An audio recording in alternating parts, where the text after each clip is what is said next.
Achei este daqui. O suco de uva. Vamos ver.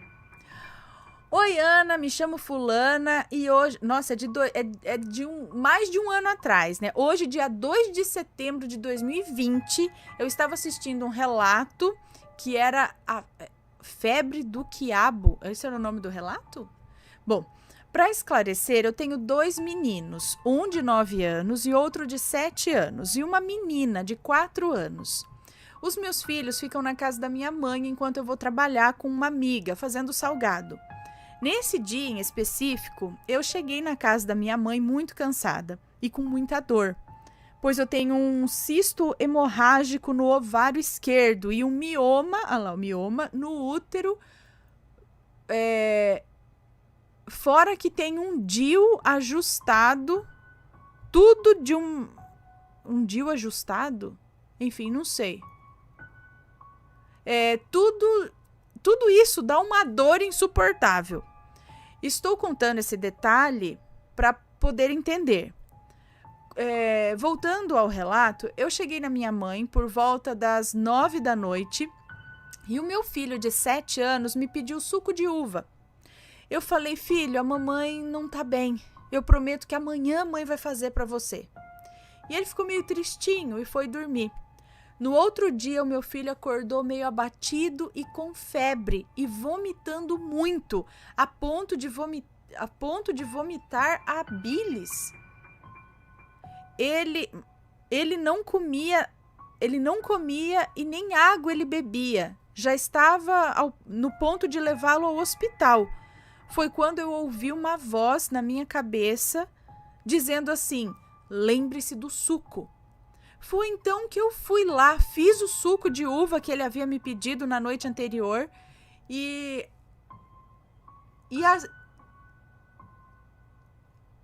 fiz o suco de uva que ele me pediu na noite anterior. E lembrem-se que nem água ele estava tomando, nem água ele conseguia beber. Mas assim que ele tomou o suco de uva, ele melhorou. A febre passou e ele me pediu comida, comeu tudo e não foi nem preciso levá-lo ao médico. Ele melhorou como num passe de mágica. Agora só para mim, dá licença.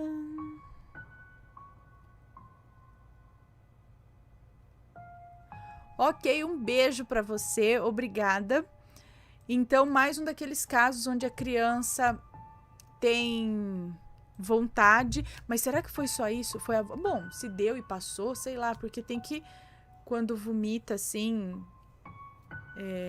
porque não vou entrar em detalhes aqui, né, do caso, mas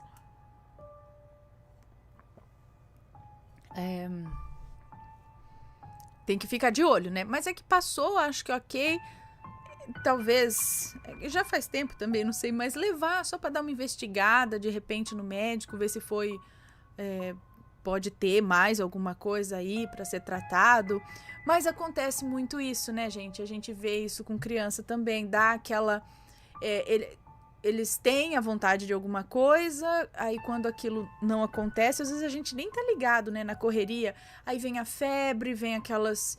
E, de repente, quando se descobre isso e dá para a criança comer aquilo, ou às vezes não é de comer, às vezes é brinquedo, sei lá o quê, e aí tudo passa, né? É interessante isso.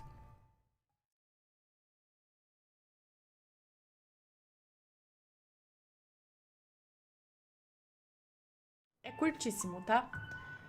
Ele veio me dar parabéns. Boa noite, Ana. Me chamo Fulano, moro na Paraíba. A história é real e aconteceu comigo no meu aniversário no ano passado. No mês de junho do ano passado, faleceu um colega de trabalho meu. Ele era bem mais velho, era conhecido como vovô pelos colegas de trabalho. Passado alguns meses, na noite do dia 7 de setembro do ano passado, quando eu fiz 21 anos, sonhei com ele. Ele vinha no meu quarto, me deu um abraço bem forte, como se estivesse me dando parabéns. Em vida, ele sempre me dava presentes. E depois eu acordei. Terminando de contar, até me arrepiei. Será que ele vai me dar parabéns em sonho hoje? Até a próxima, Ana. E hoje, como falei, é meu aniversário. Parabéns pra você! Agora, se ele vem hoje ou não saberemos. Talvez ele tenha dado um parabéns e um tipo de tchau também. Talvez ele não venha mais, nem possa. Mas se vier, agradeça.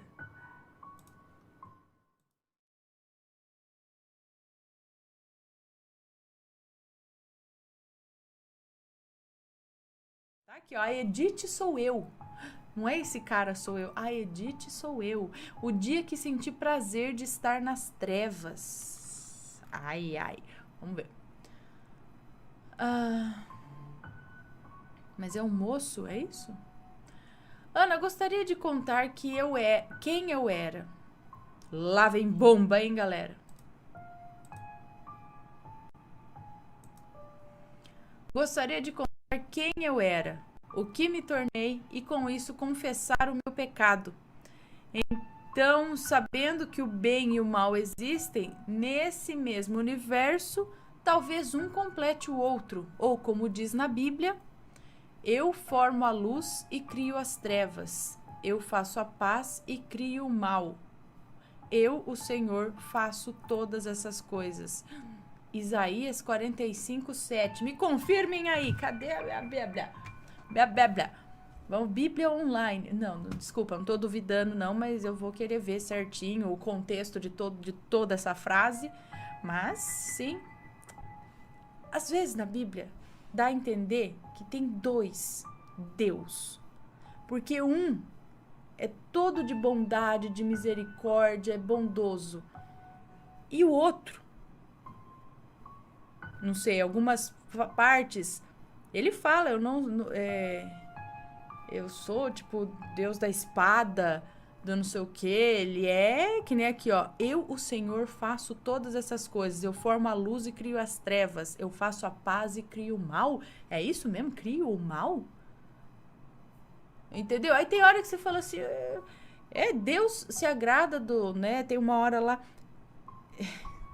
eu tenho que tomar cuidado com as palavras, porque às vezes eu posso ferir alguma coisa, mas é o que eu fico pensando. Tem um momento em que Deus, ele pede, lá no Antigo Testamento, lá, o sacrifício lá dos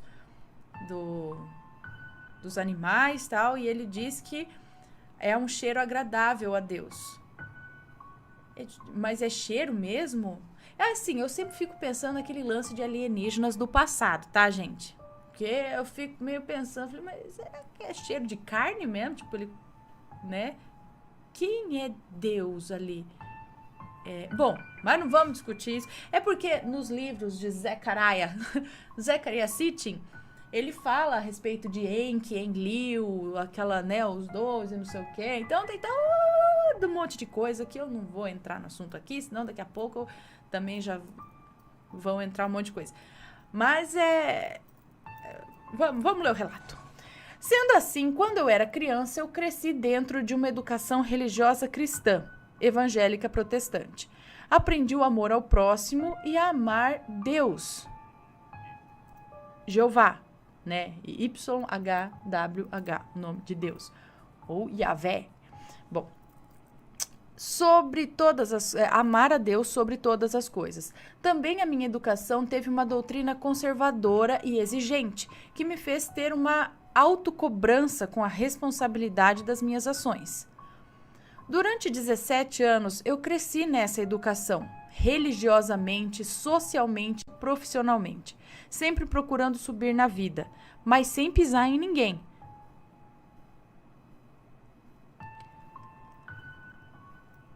Com 17 anos, havia conhecido uma garota pela qual fiquei muito interessado e depois de quase um ano consegui conquistá-la. Vou chamá-la aqui carinhosamente de desgraça. Deixa linda garota, que eu vou chamar carinhosamente de desgraça. Ela era da mesma religião, tinha os mesmos princípios, parecia tudo perfeito demais. Eu me sentia em um filme de romance. É o moço, né, que nos conta o relato. Tá. Eu a acompanhava na igreja dela e não mais apenas pela educação, mas agora pelo prazer de estar com ela no mesmo caminho. Meus planos agora não eram mais apenas sobre o meu destino, mas no nosso. Certo dia estávamos na casa dela, recebemos uma ligação de um ex-namorado. Ele era do candomblé e a sua mãe era a sacerdote do terreiro. Ilê. Bom, uma ligação de um ex-namorado dizendo que ele havia feito um trabalho e que daqui uns 2 anos ela estaria de volta para ele. Avisa ainda. Ana, como todo cristão faria, oramos e repreendemos. No outro final de semana, ela dormiu na minha casa. A qual já estava quase toda montada para em breve nos casarmos. De noite, começo a ter um pesadelo. Sonhei que estava conversando com ela, mas eu sentia que não era ela ali. Então eu falei firme: quem é você? Revele-se. E em gargalhadas, uma espécie de máscara de tinta foi escorrendo e revelando a forma verdadeira. Uma mulher toda vestida de preto, linda, branca, com maquiagem forte, cabelos negros. De repente, a desgraça me acorda. Desgraça, lembrando a namorada dele. De repente, a desgraça me acorda aos berros e lágrimas. Me acorda aos berros e lágrimas. Eu, assustado, perguntei o que estava acontecendo. Então ela me descreve o seu pesadelo. Que o ex-namorado a puxava pelo braço e mostrava a todos, dizendo: olha quem eu trouxe de volta. E diz que quando ela acordou do pesadelo, me viu na cama em transe, com olhos brancos, sussurrando algo. Eu, já acordado, tentava tranquilizá-la, mas ao olhar dentro de casa, ainda na penumbra, eu via a mulher pela visão periférica, andando dentro de casa. Na época, pensei que podia ser algum reflexo por conta do pesadelo e não queria assustá-la. A nossa campainha de casa tocou. E era 11h40 da noite numa sexta-feira. Um amigo, também evangélico, disse que sentiu no coração Deus pedindo para ele passar lá. Conversamos um pouco e, por fim, ele dormiu em casa e todos ficamos bem naquela noite. No outro final de semana, estávamos na igreja e Deus, através do pastor, estava abençoando a nossa união, que em breve estaríamos casados. Já estávamos praticamente morando juntos, sendo que todo final de semana ela dormia em casa. Ana, estávamos com lista de casamento pronta. No outro final de semana, depois desse final de semana da bênção do pastor, ela não veio em casa. Eu fiquei preocupado, liguei na casa dela, mas ninguém atendia. Liguei na casa da avó dela, que era na rua de baixo, e nada. Ana, eu tentei de tudo, até sinal de fumaça, mas nada. Eu já estava ficando louco, pensei que alguém tinha sofrido um acidente ou morrido. Eu me preocupava agora não só com ela, mas com a família dela. Liguei então de um número diferente e a mãe dela atendeu. Aqui é a mãe da desgraça. Aqui é a mãe da desgraça. Ela não quer mais te ver. Não procure mais a minha filha. Ana, o meu mundo foi ao chão. Ela não me deu nenhuma explicação. Eu entrei em depressão. Eu fiquei 1 ano trançando em casa, trancado, acho que é isso, é que veio. Eu fiquei 1 ano trancado em casa. Perdi meus 2 empregos. Perdi amigos. A minha mãe, ainda preocupada, me levava comida, a qual eu assistia apodrecer no prato e criar larvas. Eu não tinha noção de dia ou de noite ou de tempo e tudo que você puder acrescentar a esse cenário solitário. Foi então que peguei um fio de telefone, amarrei na parte de cima do guarda-roupas, fiz um laço, tal, e tentei me matar. É isso. Ana, minha vida de 21 anos, apenas 21 anos, passou como fotos diante dos meus olhos. Mas uma voz falou mais alto dentro daqueles pensamentos e disse: por isso? Não por isso. Não por causa de mulher. O fio estourou e eu caí quase sem ar. Até hoje eu não sei exatamente quem era essa voz, se era o meu Exu, o Senhor Tiriri, ou outra força espiritual. A minha visão ainda é turva, via como se fossem sombras de humanos que andavam na casa durante esse pouco tempo que eu estava tentando me reerguer. Com uma segunda chance, bati o pó da roupa, arrumei um novo emprego, arrumei minha casa, voltei a estudar, mudei a minha história. Então fui atrás desse tal Deus que todos, de uma forma ou de outra, falam por ele ou dele.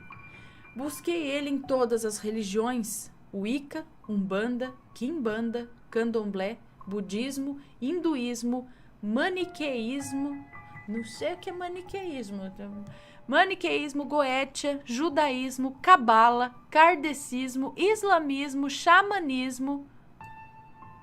Eu lembrei agora de um episódio do South Park, onde eles diziam lá que o problema são os ismos.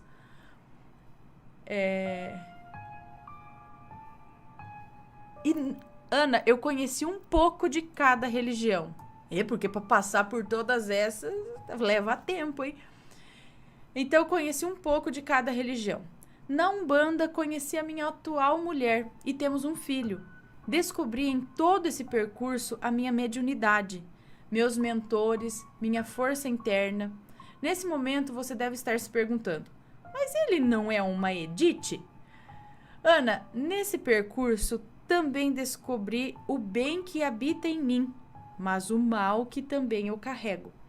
Procuro sempre ajudar quem me busca, sendo quebrando feitiços ou com benzimentos, rezas. Mas dentro de mim algo cresceu todos os dias desde aquele dia do telefonema. Se chama ódio. A minha sede por vingança cresceu, Ana. Até hoje nunca usei nada do que aprendi contra ela. Eu sei que isso não é saudável. Mas ansiosamente, todos os dias, espero que a vida se encarregue de retribuir a ela o que me foi feito. E a ele, o ex, que sim, Ana, depois de 2 anos conseguiu o que ele queria. Concretizou seu feitiço. Eu a amaldiçoo mentalmente sempre que lembro desse fato. Apesar de conseguir realizar o seu feitiço, ele criou uma Edith. Espero todos os dias a prosperidade deles, pois, Ana, como diz aquele velho ditado, quanto maior a altura, maior a queda. Eles criaram uma Edith. Desde já peço desculpas a Deus pelo que desejo a eles, mas ainda não evoluí o suficiente para perdoar o mal que me foi feito. Assombrados, cuidado. Não criem Ediths. Façam sempre o bem e esperem o que é seu sem atalhos. Sei que podem me julgar de forma negativa, mas ninguém é perfeito. Esse é o meu demônio pessoal. Você é capaz de reconhecer o seu? Não esqueçam. Um dia a conta chega. Ai! Não é? Eu falo pra você, é duro, dependendo, uma coisa é você falar, devemos perdoar, o perdão é não sei o que, lógico, eu imagino, o perdão, você poder perdoar uma pessoa de coração realmente tem que ser elevado o espírito ali, né, porque tem coisas que acontecem. A dele até é que machucou. Quem sou eu para julgar o machucado que ele ficou, né, dessa situação? Apesar que eu acho que a moça acabou sendo vítima de magia, né? Ela. O filho da mãe foi o ex-namorado, né? E ela acabou virando um zumbi, sei lá, uma vítima dele. Talvez. Mas tem coisas que eu vejo por aí que acontecem, que pessoas fazem tanto mal, né? Tem tantos relatos aí do fulano, mas que fez pra acabar com a vida, pra matar familiares, pra matar... E aí, é difícil perdoar. Uma coisa é você falar, eu te perdoo, mas por dentro você tá querendo que a pessoa se estrupie, sabe? E é isso que ele tá falando aqui. Eu sinto muito, mas eu não consigo desejar que saia tudo lindo dali. Eu não sou evoluído espiritualmente ainda. Eu ainda desejo que tome no fiofó ainda, não é? É o que ele tá falando. Então, essa é uma coisa que tem dentro. Ele não fez nada. Olha lá, não usei de nada do que aprendi contra ela, mas no fundo eu desejo que tome no fiantã, não é? É difícil.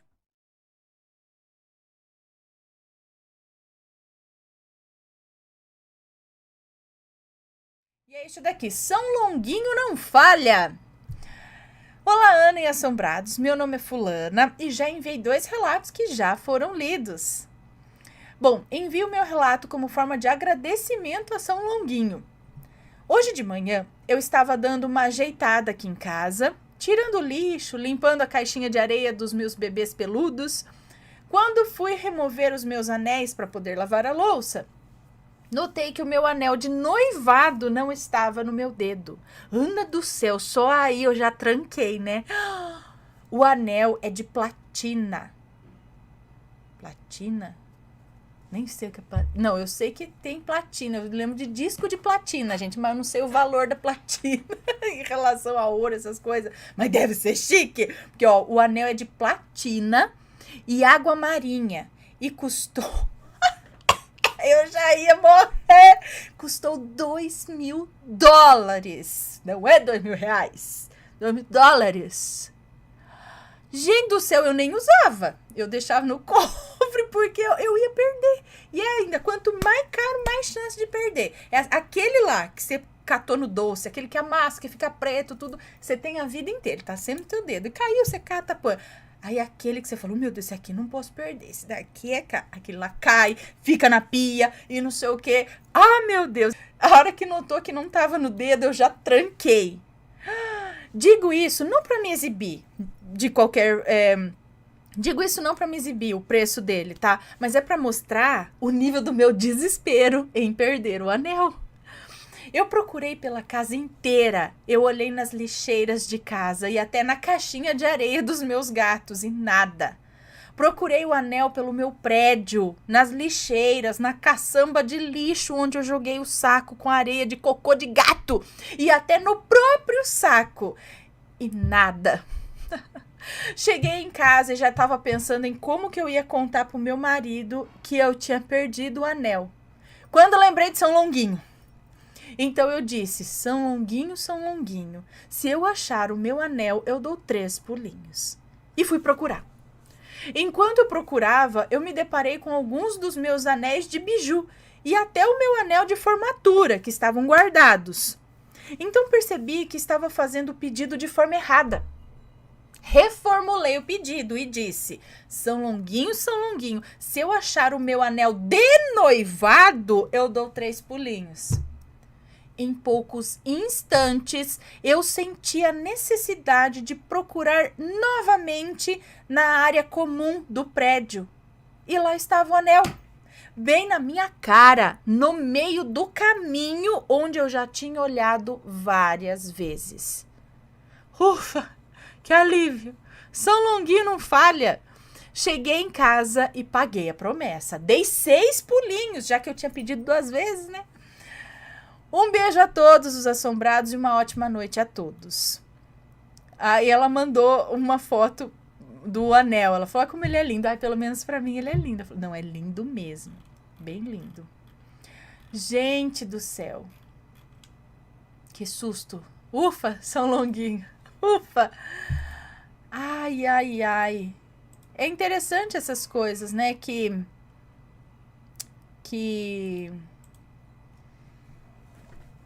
De procurar também. Eu lembro que uma vez eu perdi uma rosquinha que minha mãe tinha acabado de comprar para pôr no brinquinho da P. Ela era pequenininha ainda e era uma rosquinha de ouro, sabe? Então, já não tinha sido barato, mesmo que fosse só a rosquinha, para não dar alergia, sei lá, essas coisas.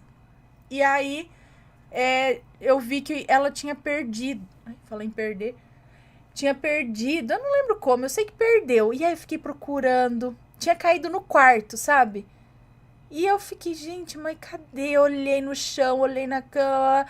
Tinha, sabe aquelas casinhas tipo iglu de cachorro, de gato, assim? Ficava uma no quarto. Olhei, cheguei a olhar dentro, assim, olhei a casinha, chacoalhei, nada. E aí fiquei. Aí eu não lembro, eu acho que eu pedi pra São Longuinho também. Não sei. Sei que de repente veio uma coisa assim, olha de novo dentro da casinha de cachorro. Mas daí eu pensei, gente, eu já olhei. E outra, que jeito que a tarraxinha cai aqui e vai parar dentro da casinha do cachorro? Se o cachorro pega aquilo na boca, ele engole. E aí eu falei, mas vou olhar. Olhei, chacoalhei de novo, nada. Resolvi tirar aquele colchãozinho interno do iglu. No que eu tirei o colchãozinho, a tarraxinha tava lá dentro. Debaixo do colchãozinho, dentro da casinha de cachorro. Achei. Não lembro se foi pra São Longuinho, o que foi. Se foi, dei 3 pulinhos e tal. Mas eu falei, gente, né? Então, interessante essas coisas.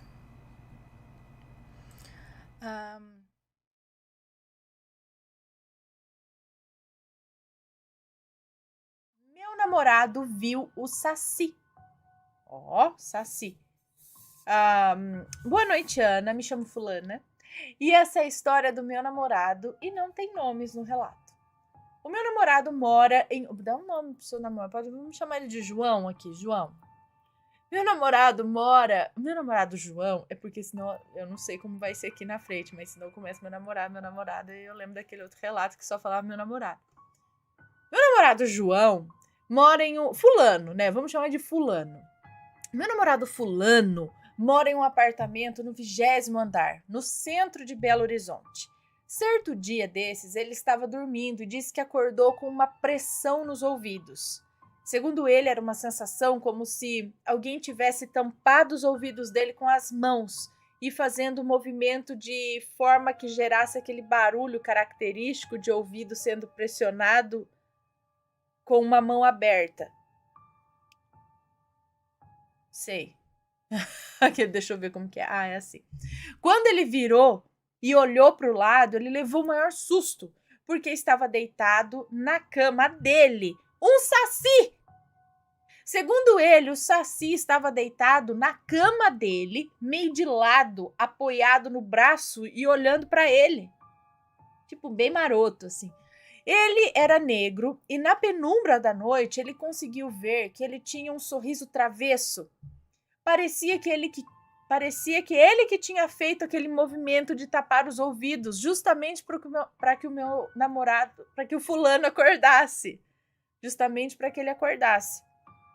Ele não sentiu medo, mas ficou paralisado de susto. Como ele mora em pleno centro da cidade, o quarto tem uma iluminação que permite ver o que está em volta, devido às luzes que entram pela janela. E por isso mesmo ele pôde ver quando o Saci pegou o gorro que estava do lado do travesseiro do meu namorado e foi se levantando da cama. O fulano disse que ele se levantou com dificuldade e na hora pensou que fosse por causa da perna. O Saci levantou com certa dificuldade, é isso? E na hora ele pensou que fosse por causa da perna, porque ele tem uma perna só. À medida que o Saci foi se levantando, foi também desaparecendo no ar. Nesse momento, o fulano, que já estava pálido, sem entender nada, se levantou, foi até a cozinha e me mandou uma mensagem falando: acabei de ver um Saci aqui em casa. Ele então acendeu uma vela, pediu proteção, ainda que não tivesse ali sentindo medo. Ele pediu para que, se fosse algo ruim, que fosse embora. De toda forma, o fato dele ter me mandado a mensagem foi uma prova de que ele não estava sonhando, já que ele se levantou logo em seguida para isso. Ele jura que aconteceu. Meu namorado é muito cético, mas no último ano ele vem tendo contato com suas entidades. Ele é médium e parece que elas estão vindo assim para chamá-lo para o trabalho dentro de um terreiro. Ele contou isso para um conhecido que é pai de santo em um terreiro de umbanda de muita confiança aqui da cidade. O pai de santo disse que existe uma linha de entidades da umbanda que costumam aparecer sob a forma de Saci. Essa linha seria a linha dos Exumirins. Eu não entendo muito, mas para mim faz sentido. De tudo isso, o que mais me impressiona é o fato de um saci, conhecido por habitar as matas, ir visitar alguém no 20º andar no centro de BH. E o fato de que ele estava deitado do lado da cama que eu durmo. É isso, se alguém souber mais sobre essa relação dos Exumirins e dos sacis, comenta, por favor. Beijos, Ana. Um beijo para você, obrigada. É verdade, comenta aí quem entende mais a respeito dessa. Então, talvez muitos avistamentos de saci estejam relacionados a esses Exus, então? Deixa eu ver aqui. E aí, tá gostando dos relatos? Então o que você acha de deixar um like aí no vídeo, hein? Gosta dos relatos? Deixa o seu like, mesmo que seja nos cortes.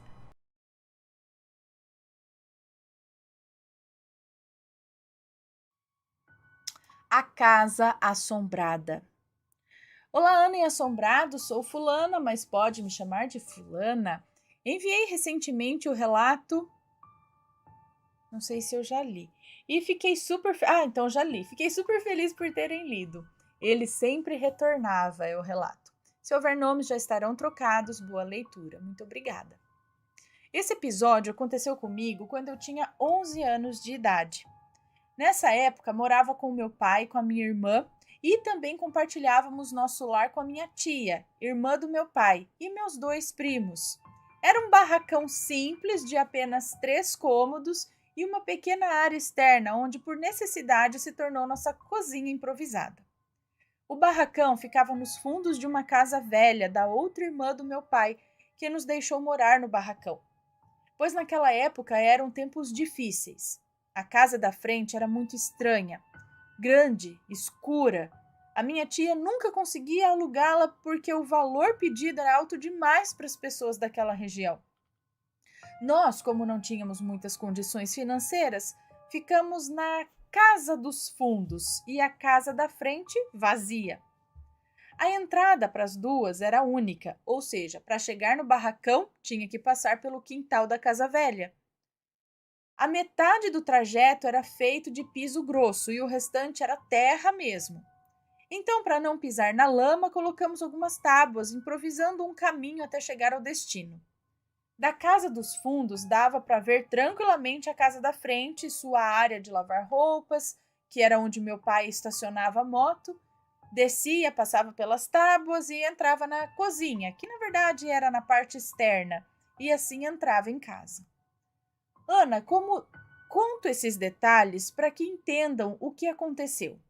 Pois bem, no primeiro dia que nos mudamos, não tinha energia elétrica em nenhuma das 2 casas, pois os antigos inquilinos haviam atrasado mais de 3 contas de luz. Dessa forma, a mesma foi cortada no poste e retirados todos os fios de ligação. Para religar, tínhamos que pagar todas as contas e pedir assistência à empresa de energia elétrica da região. Minha tia, dona da casa, fez um combinado conosco, em que pagaríamos as contas e o valor, e o valor seria abatido no aluguel. Então ficamos um bom tempo ali juntando money para pagar todas aquelas contas e multas. Já imaginam, né? Meses sem energia em casa. Mas enfim, voltando no nosso primeiro dia, à luz de velas, eu e meus primos ficamos aflitos quando anoiteceu. Contamos as velas e vimos que daria apenas para poucas horas de luz. Meu pai, que não era bobo nem nada, disse que sairia para comprar mais velas, pois também não gosta de dormir no escuro. Então ficamos esperando pelas velas. Algumas horas se passaram e nada. Minha tia, prevendo que elas acabariam antes do meu pai chegar, falou para a gente dormir logo, e assim não sentiríamos medo. Fizemos isso, mas ela não dormiu, pois ficou preocupada com a demora do meu pai, achando que pudesse ter acontecido algo. Naquela época não tínhamos celular. O mais próximo de um telefone eram aqueles públicos que tinha em frente ao bar da esquina da rua, os orelhões.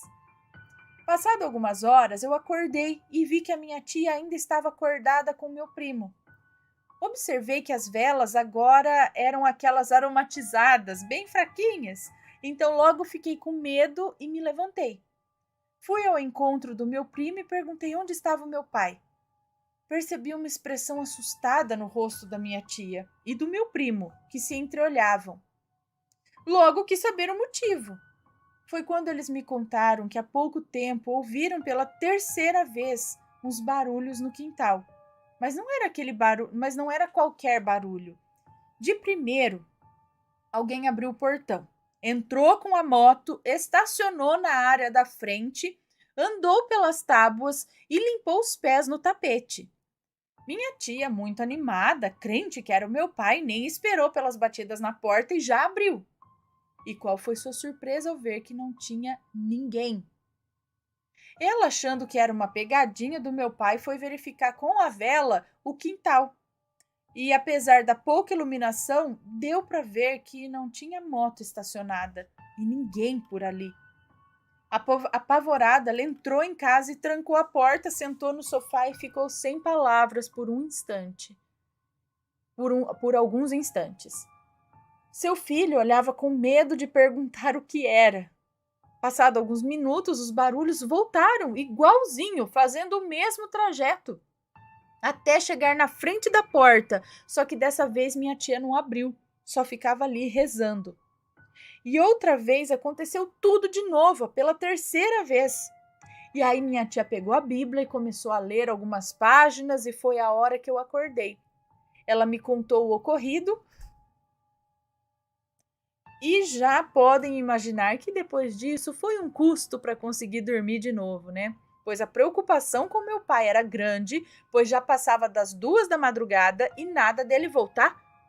Minha tia nos contou que quando alguém morre muito de repente, o seu espírito ainda acha que está vivo e acaba fazendo o que fazia antes, como se nada tivesse acontecido. Imagina, Ana, eu, uma criança de 11 anos, ouvir isso. Eu achei que meu pai estava morto. Foi difícil pegar no sono. Bom, o dia amanheceu e passado umas horas depois que acordamos, o meu pai chegou. Eu fiquei super brava com ele por ter nos deixado no escuro, pois ele sabia que as velas não dariam nem para o começo da noite e nenhum de nós dormíamos na completa escuridão. Que primeira noite tensa, viu? Nesse lugar, não só no barracão, mas em todo o território ali, aconteciam coisas que não sabíamos como explicar. O cachorro que... Mas onde seu pai estava? Fiquei curiosa agora. Onde ele estava? Por que demorou tanto e não trouxe vela? Nesse lugar, não só no barracão, existem coisas estranhas. O cachorro que tínhamos latia para o nada. Ele ficava à noite rosnando. Achávamos que era ladrão, mas quando saíamos para verificar não tinha nada. E a cadela continuava rosnando. Posso dizer que nessa casa passamos muitos momentos assustadores. Mesmo quando, meses depois, tivesse energia elétrica, parecia que nenhuma luz era suficiente para deixar aquele ambiente claro. Era tudo sempre escuro e medonho. Teve várias vezes que, sentados à mesa na cozinha improvisada, as folhas de uma pequena árvore se moviam sem vento e a gente sentia um arrepio estranho.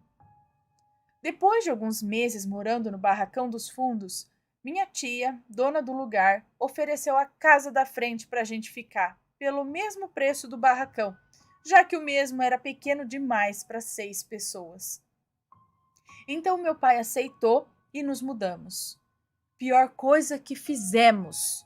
Lá o ambiente era medonho. Era escuro e cheio de morcegos. Sim, Ana, morcego. No nosso quarto, de madrugada, ficava cheio de morcego e eles não iam embora por nada. Ao acender a luz, eles voavam e sumiam. Eu não sei para onde. Sumia não sei para onde, mas toda noite eles voltavam. Que tempos difíceis, meu Deus! Então, Ana, mesmo hoje, 15 anos depois, ainda não descobri quem era ou o que era aquilo que imitava o trajeto do meu pai aquela noite. Gente, mas peraí, os morcegos, não tinha forro a casa? Não tinha o forro, assim, era direto no telhado? E se tinha forro, que jeito? Onde que os morcegos se enfiavam? Sumia, aparecia? Tinha algum móvel que eles podiam se esconder atrás? Ou telhado? Ou ir para outro lugar através de alguma parte no forro? Ou não tinha forro? Enfim. Esse lance do pai fazer o trajeto. Fantasma. Para que o fantasma ia repetir a mesma ação 3 vezes sem assustar em mais nada? Só esse fato dele chegar até a porta. Será que em outras dimensões ele chegou, aí na outra ele chegou depois, aí depois ele chegou depois, e nessa daqui, na verdade, ele não veio? Será que eram dimensões paralelas acontecendo ali, uma atrás da outra? Não sei. Deixem aí suas opiniões.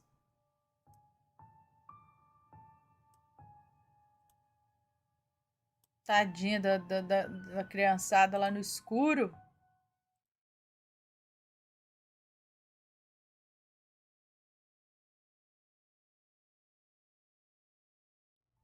Ele falava sozinho, entre aspas.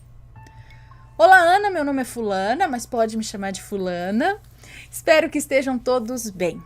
Os nomes estão trocados. Esse relato, quem viveu foi o meu marido, na época em que ele trabalhava em uma usina de cana que produzia açúcar e álcool. Era por volta dos anos 2010, 2011, mais ou menos. Ele era mecânico de máquinas e trabalhava à noite. Já havia escutado várias histórias sobre as fazendas em que passava para socorrer as máquinas. O pessoal que trabalhava por lá dizia que antigamente muitos escravos foram mortos e antes disso, muitos judiados naquela fazenda. E várias pessoas já haviam visto vultos e até pessoas mesmo, que depois sumiam. Em uma noite aparentemente normal de trabalho, ele foi socorrer uma máquina. Quando ele chegou, o motorista estava sozinho, mas conversava e ria e não sei o quê. Meu marido, achando estranho, já chegou perguntando: tá falando com quem, Zé Mata-Cobra? Tá falando com quem, Zé Mata-Cobra? Que era o apelido do motorista. E então ele ri e disse: é com o João Risca-Faca, ué! E deu risada. Meu marido, achando que fosse uma brincadeira, foi lá arrumar a máquina e enquanto ele arrumava, ouvia o Zé conversando, batendo o maior papo. Ele viu que o negócio era sério e começou a ficar com medo. Arrumou a máquina e saiu rapidamente de lá. No fim do turno, conversando com outros mecânicos e eletricistas, ele perguntou se alguém presenciou algo estranho ao socorrer a máquina daquele motorista. E vários disseram que o Zé falava sozinho, que tinha um amigo imaginário, que ele só via no trabalho. Meu marido achou bizarro porque o Zé era um cara normal, brincalhão, falava mais que o homem da cobra, mas não era doido. Talvez ele achava que realmente tinha alguém ali. Será que alguém fazia companhia a ele? O relato foi esse, Ana. Obrigada pela oportunidade. Meu marido tem vários outros de quando ele trabalhava nessa usina. Ele trabalhou anos à noite. Quando der, eu escrevo mais. Valeu. Tchau. Um beijo para você. Obrigada. Talvez esse Zé fosse médium. Ele visse e às vezes nem se deu conta de que ele nem se dava conta de que via com facilidade aí os espíritos. E aí esse aparece para ele, apareceu e ele nem sabe que é espírito. Fala, esse da camarada tá sempre aqui conversando comigo, mas não se dá conta de que ele tá ali, mas não tá, mas não tá para todo mundo ver.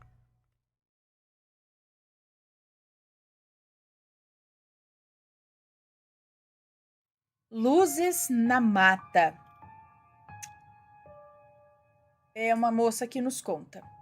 Na noite de 25 de dezembro de 2020, no último Natal, então, agora, eu, meu esposo e meus filhos voltávamos da chácara dos meus cunhados. Era bem tarde da noite, devia ser por volta das 11 horas da noite.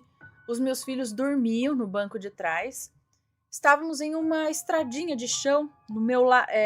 Estávamos numa estradinha de chão. Do meu lado direito, notei 2 luzes amarelas. A princípio, pensei que fossem 2 faróis de algum carro. Fiquei observando e pensando, não Não sabia que tinha uma estradinha desse lado.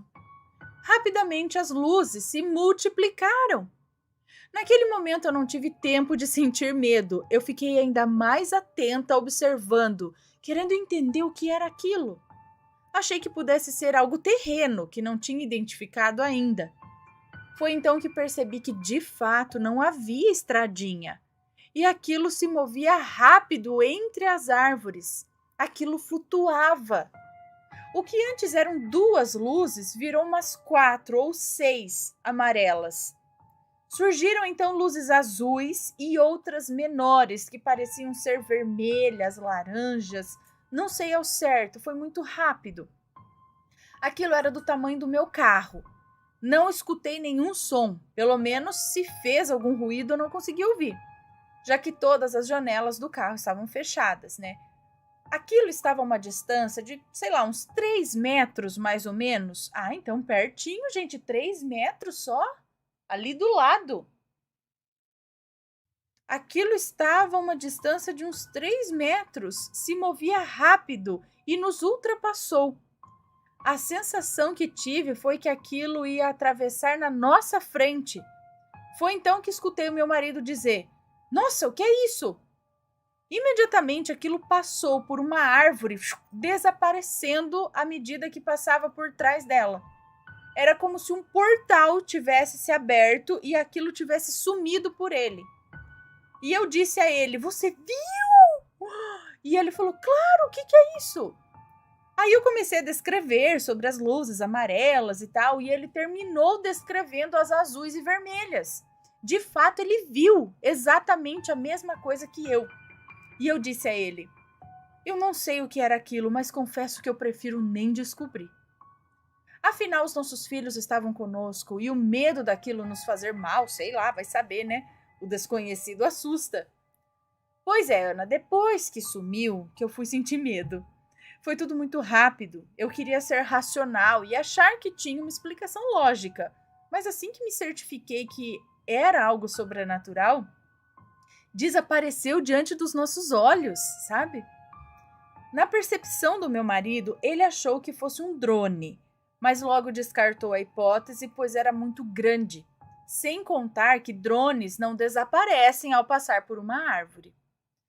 Tipo desenho animado, sabe? A hora que passou por trás, sumiu. Quando o personagem... Ah, tipo o desenho animado, quando aquele personagem gordinho se esconde atrás de um poste fininho. Foi tipo isso. Em vez dele passar por trás daquela árvore e sair do outro lado, ele foi sumindo como se de fato tivesse passado por um portal. Foi essa a impressão que tivemos.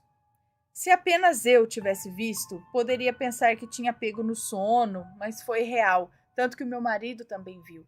Acho que foi uma nave espacial ou, sei lá, algo de outra dimensão. O que acham? Um beijo a todos e obrigada por ler o meu relato. Um beijo para você, obrigada. Eu só não entendi o formato disso. Eram várias luzes, mas era de um único objeto? Dava para identificar o objeto? Identificar não, eu digo, dava para perceber que havia um objeto ou eram só as luzes? Que ela fala que era do tamanho do nosso carro, mas a luz era do tamanho do carro ou o objeto que portava essas luzes? Olha lá, ó, aquilo flutuava. As luzes se multiplicavam. A princípio pensei que fosse faróis de algum carro, mas aí eram só as luzes, né? Flutuavam, o que eram 2 luzes virou 4 ou 6, várias coloridas. Aí ela falou, aquilo era do tamanho do meu carro. Então, pelo que ela fala, havia alguma coisa ali que ela não enxergava, então que aquelas luzes compunham aquela coisa que era do tamanho do carro. Acho que é isso. Ai, é um disco voador, uma nave.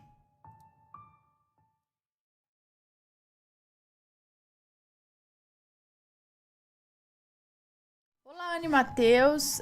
O relato que vou contar já aconteceu há alguns anos, mas é tudo verdade. Cheguei a pensar que estava doido, mas tanta coisa em tão pouco tempo me fez pensar que talvez fosse possível explicar com o sobrenatural. Meu nome é Fulano e vou contar 3 relatos num só, porque eles se fundem. Certo dia fui a Santiago de Compostela, na Espanha, ver uma irmã. Ao voltar, me deu vontade de fazer xixi. Meti o carro numa estrada de terra e lá estava eu. Rapidamente vendo um ET. Pelo que percebi, ele podia ficar invisível, pois eu só vi a cabeça dele. Estive 4 ou 5 segundos compenetrado naqueles olhos vidrados, quase hipnotizado. Não senti medo algum, parecia como se eu tivesse passado por aquilo mais vezes. Não fugi e ele desapareceu. Era muito parecido com o da camiseta do assombrado. Quando a vejo, vem tudo em minha mente. Quando saí dali, tive um grave acidente de carro ao regressar. Tão grave que as pessoas se perguntavam como que eu tinha escapado daquele acidente. Fintei a morte ou foi ajuda divina? Até hoje fico arrepiado só de pensar. O carro ficou em cacos. Alguns meses mais tarde estava no meu quarto junto com a minha mãe, de noite, mas a TV dava muita luz. De repente começa a vir uma sombra humanoide a sair por trás da TV, em direção a mim e a minha mãe. Eu só não tive um piripaque porque a minha mãe estava ali comigo. A sombra começa a vir de encontro ao guarda-roupa que de repente se tornou um espelho. Sim, eu podia ver perfeitamente a mim e a minha mãe e a cama nesse espelho, que antes era o guarda-roupa. O ser das sombras começou como que a ser assimilado pelo guarda-roupa e eu já só podia ver o seu único olho, que era branco, brilhante, a entrar no guarda-roupa. O olho desapareceu e o espelho virou o guarda-roupa de novo. Assustador. Às vezes penso se eu tivesse saltado da cama para o espelho, teria ido para outra dimensão. Nossa. Bem, aquilo passou, mas eu não gosto de estar sozinho nesse quarto. Foi uma experiência de medo. Uns dias mais tarde chega a paralisia do sono. Não desejo isso nem ao meu inimigo. E era quase sempre assim. Eu pegava no sono, mas de repente era como se só o meu espírito acordasse. E eu não conseguia me mexer. Então o terror começava, sem eu conseguir ver o que ou quem era. Aquelas mãos começavam a mexer em mim. E eu já não estava dormindo, mas não tinha energia. Chegava a levantar a cabeça e ela caía de novo no travesseiro, como se aquilo me tivesse a sugar a energia toda. Eu me sentia morrendo e com todas as forças que me restavam eu fazia tudo para acordar. Às vezes, quando levantava a cabeça, suando, podia ver uma sombra fugindo dali rapidamente. Era horrível. Durante um certo período, isso me aconteceu muito regularmente. Quando eu me lembrava de Deus e orava, aquilo parava mais depressa. Mas eu nem sempre lembrava. Este é o meu relato 3 em 1, porque acho que está tudo ligado. Ana e Matheus, eu assisto o jornal e os relatos e adoro. A minha mãe é a única que sabe disso e agora vocês, se eu conseguir mandar um e-mail. Um beijo no coração, é isso? E a família assombrar. Por favor, conte esse relato que ficarei muito feliz se precisar mudar o nome do relato. Bom, está aqui. Um beijo, muito obrigada. Mas credo, como você foi fazer xixi? De repente você tá fazendo xixi e vê um ET. Aí eu já faço tudo lá, não só xixi. Mas como você disse, você não ficou com medo, como se ali não fosse a primeira vez que você estivesse vendo. Eita.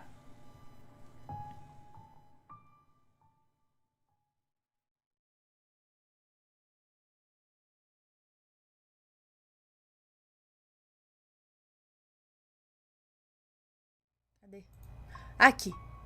Um espírito me acalmou. Que bom, tá vendo? Não vem só pra encher os pacová, vem pra acalmar também. Olá, Ana e assombrados. Me chamo Fulana, tenho 19 anos. Hoje vim contar um relato que aconteceu quando eu tinha apenas 9 anos. Bom, eu nunca tinha lidado com a morte antes dos meus 9 anos. Então, quando ela levou a minha avó, eu não entendi muito bem o que estava acontecendo. A gente foi para o cemitério velar o corpo dela e passamos a noite lá. Eu estava totalmente alheia ao que estava acontecendo até que a minha ficha caiu. Eu e minha mãe éramos muito próximas da minha avó e quando eu percebi que eu nunca mais iria vê-la, eu corri para um portão que tinha do lado de onde o velório acontecia e saí no cemitério. Eu chorava muito, comecei a caminhar em meio aos túmulos. Me lembro que um túmulo me chamou a atenção e era um túmulo de mármore que tinha muitas flores em cima. Me lembro de pensar que as pessoas amavam muito aquela pessoa, porque quase não dava para ver o mármore embaixo de tanta flor que tinha. Eu estava tão focada naquilo que nem vi um rapaz jovem se aproximar. Ele se abaixou e me perguntou se estava tudo bem. E o porquê de uma garotinha tão bonita quanto eu estar com os olhinhos inchados daquele jeito. Eu me lembro de ter ficado encantada com a beleza dele. Ele parecia um daqueles garotos que acabou de sair de uma revista, sabe? Ele tinha um sorriso incrível. Eu disse para ele que eu estava ali porque a minha avó tinha morrido e eu estava muito triste. Ele ficou um tempo me explicando que as pessoas, quando morrem, é porque já cumpriram o seu tempo na Terra e que eu a veria de novo em breve. Aquilo me fez tão bem que eu senti um alívio. Eu realmente acreditei naquilo. Depois de um tempo, ele me disse para ir encontrar a minha família, porque eles precisavam de mim. E eu, com a minha inocência de criança, me virei para ele e perguntei se eu também o veria em breve. E ele disse que estaria me esperando. Bom, anos se passaram até eu precisar voltar àquele cemitério. Voltamos quando eu tinha 15 anos, no Dia dos Mortos. Ou seja, dia 2 de novembro, é isso? Levei flores para minha avó e comprei mais uma para colocar naquele túmulo lá que eu vi, de mármore. Eu queria ver mais uma vez aquele túmulo. Caminhei com a minha mãe até lá e no caminho eu contei o que aconteceu naquele dia quando eu tinha 9 anos. Ela criou várias teorias comigo sobre quem poderia ser aquela pessoa, mas enfim. Chegamos lá e eu caí no chão. Tropeçou, caiu isso. Chegamos lá e eu caí no chão. Eu me lembro de começar a chorar muito e minha mãe, sem entender, tentou me acalmar. Não que tropeçou. Ela chegou lá e caiu no chão e começou a chorar muito. E minha mãe, sem entender, tentou me acalmar. Ana, eu juro por Deus, debaixo daquelas flores todas, daquele túmulo, estava a foto do garoto que eu vi naquele dia. Ele morreu com 22 anos. Eu jamais vou esquecer do rosto e nem da voz dele. E apesar de ter sido traumático descobrir que conversei com um morto, eu ainda levo flores para agradecer a gentileza. Ana, o corpo dele estava sendo velado do lado da sala da minha avó e eu nunca percebi. Se esse relato for contado por você... admiro demais. Um beijo para você, muito obrigada. E ele já morreu com uma consciência legal, né? Assim, já morreu. Ele tinha 22 anos, mas ele, para explicar e falar tudo aquilo para você, porque algumas pessoas ficam perdidas, não sabem, choram e ficam tristes também no momento em que estão indo, sei lá, né? Mas ele estava ali com uma boa consciência, falando que em breve ia retornar, é porque terminou a missão aqui. Interessante, né? Bem interessante.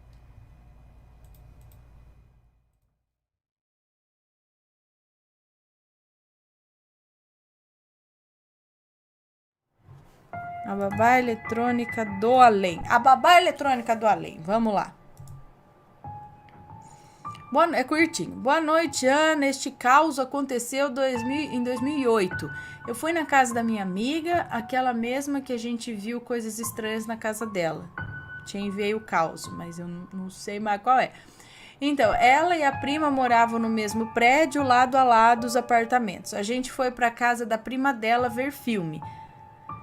Se o pai dela não... até aí tudo normal. Se o pai dela não estivesse trabalhando. Explicando o apartamento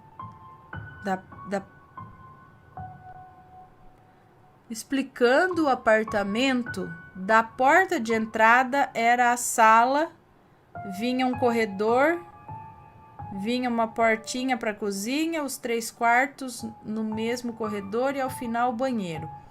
A mãe dela olhava a irmã mais nova no quartinho do bebê e o bebê dormiu e a mãe foi ver filme com a gente e levou a babá eletrônica para a sala. A gente estava vendo Atividade Paranormal. Filme vai, pipoca vem. Primeiro a prima dela ouviu o pai chamar por ela. A gente não ligou, só que a gente ouviu uma voz de homem na babá eletrônica. Era uma voz grossa, alta e parecia falar russo ou alemão. Corremos para o quarto ver. A bebê estava dormindo normal, como se nada tivesse acontecido. Voltamos para a sala, a porta do banheiro bateu com tudo e alguma coisa caiu lá dentro. Não tinha vento porque todas as janelas e portas estavam fechadas. Fomos ver e não tinha nada caído. Até que de repente a gente viu um homem saindo do quarto da bebê e indo para o banheiro. A mãe pegou a bebê e saímos para a rua até o pai da prima da minha amiga voltar. Então, tinha alguma coisa lá, igual no filme. Olha eu aqui, ó. Sabe que outro dia eu escutei o negócio aqui? Mas é que entrou na frequência de outra pessoa, provavelmente, né? Outra pessoa entrou na nossa frequência, sei lá. Eu tava no quarto da Penélope, tava embaixo do travesseiro lá e eu tava no quarto, ela tinha dormido. E aí eu comecei a escutar alguma falação aqui. Porque eu deito com ela até ela dormir, né? Depois eu vou pra minha cama. E aí ela tinha dormido, já comecei a escutar um... Aí eu peguei, eu falei, o Matheus deve estar falando alguma coisa comigo. Eu escutei, mas era uma voz de mulher. E eu não entendi o que falava. 2 vezes eu ouvi. Falou mais coisas mais vezes, mas como estava embaixo do travesseiro, eu não ouvi. A hora que eu tirei, eu ouvi mais 2 vezes. E eu falava, oi amor.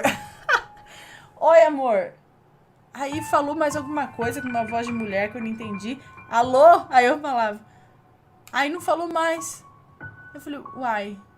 Eu acho que acabaram entrando na, sei lá, na frente. Eu acho, então captamos um espírito mesmo aqui tentando falar, mas foi só uma vez.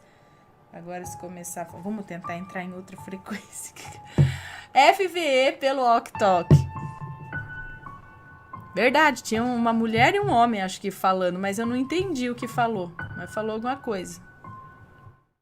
Me conta, gostou do relato? Então o que você acha de deixar um comentário aqui embaixo, sempre com respeito, por favor. Além do like, é claro.